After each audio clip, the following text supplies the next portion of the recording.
kalikasan at tahanan ng lahat ng nilalang ay ngayon unti-unting nasisira.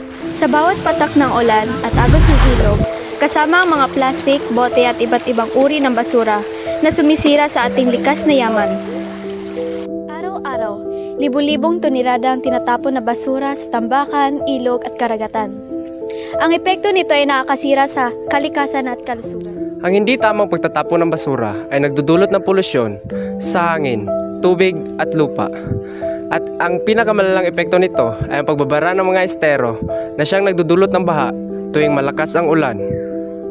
Ang mga hayop sa dagat ay namamatay dahil sa plastik at kemikal na tinatapon sa kanilang tahanan. Marami ng balyena at pagong natapong patay dahil sa pagkain ng plastik. Ang mga puno na siyang nagbibigay sa atin ng sariwang hangin ay natutuyot na dahil sa matinding polusyon at kalat.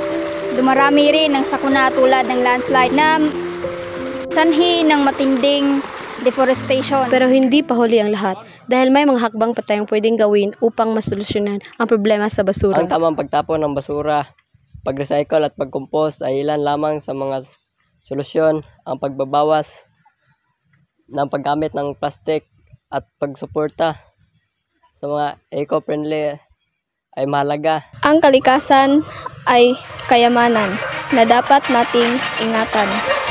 Kumilos para maging malinis ang kalikasan. Huwag nating hintayin na tuluyang mawala ang ating likas na yaman bago tayo magising. Hagbang, magtatanim tayo ng puno at magtatapon tayo sa maayos na basurahan para makatulong tayo. Ipaglaban natin ang ating muntiang kinabukasan Para sa ating mga anak at sa sumusunod na henerasyon.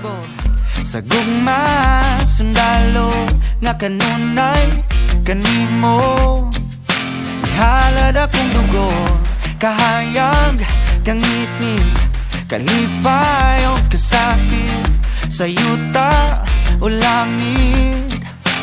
Ikaw ang kalibutan ko, patubalan ka sa gugma di ko pasay. Sa simpleng hakbang, magtatanim tayo ng puno at magtatapon tayo ng basura para makatulong tayo.